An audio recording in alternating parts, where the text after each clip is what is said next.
Bonjour à tous et bienvenue à cette vidéo d'initiation à l'examen psychomoteur et à la sémiologie des catatonies. Cette vidéo est un complément de l'enseignement théorique du séminaire d'initiation aux classifications des psychoses endogènes de Wernicke, Kleist et Léonard. Cette vidéo a pour but de vous illustrer les symptômes spécifiques de la classification VKL ou dont la définition diffère de celle du DSM. Les symptômes comme l'hypomimie ou la définition reste la même par rapport à celle du DSM ne seront pas abordés. Nous commençons avec le négativisme qui est une attitude d'évitement involontaire du patient et qui peut s'observer par la posture, le patient ayant tendance par exemple à plutôt vous tourner le dos et à ne pas se tourner face à vous.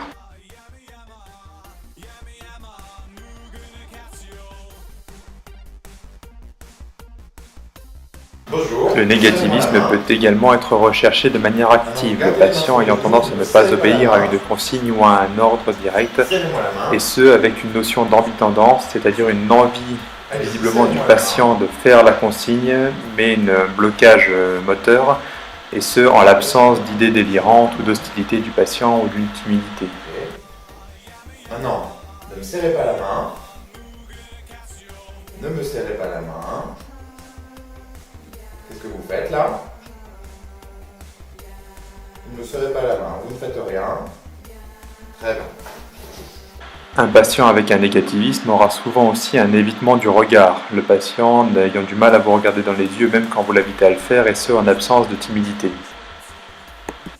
Enfin, le négativisme peut se tester en cherchant une résistance à la mobilisation passive d'un membre, ce que Léonard décrivait comme le Gegenhalten. Maintenant, je vais vous examiner ce bras. Pendant ce temps, je vais vous demander de pomper comme ça avec le bras de l'autre côté, et celui-là, vous me laissez faire, vous ne faites rien. Très bien, pompez. Bon, je vais examiner ce bras, vous me laissez faire, vous ne faites rien. Alors, détendez-vous. C'est moi qui mobilise le bras, vous ne faites rien. D'accord.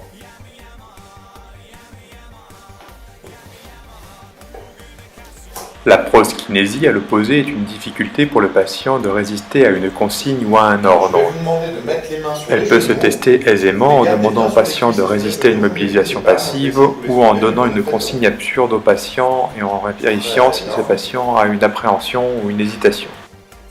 Qu'est-ce qui se passe là? Alors, je vais vous laisser les remettre sur les genoux et je vais venir essayer de vous la soulever. Et la consigne, c'est bien que vous la gardez sur les cuisses, que vous résistez à ce que j'essaie de vous faire faire. Ok. Alors, vous pouvez remettre les mains sur les genoux. Je vais essayer de faire maintenant la même chose avec votre tête. Vous la gardez bien droite et vous résistez. Je vais essayer de vous appuyer derrière la tête et vous ne me laissez pas faire. D'accord. Maintenant, je vais vous demander de tirer la langue pour que je puisse planter l'aiguille à l'intérieur. Alors maintenant, je vais vous demander de tirer la langue et je vais planter l'aiguille à l'intérieur.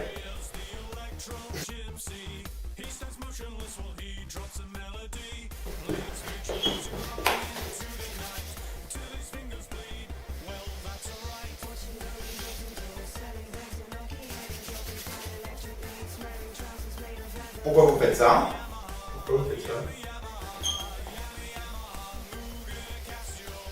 La mixité psychomotrice au sens léonardien est une perte de l'harmonie des mouvements. Le patient présentant une hyperkinésie ou une hypokinésie d'un segment de membre, lui donnant un aspect guindé ou étrange pendant l'entretien.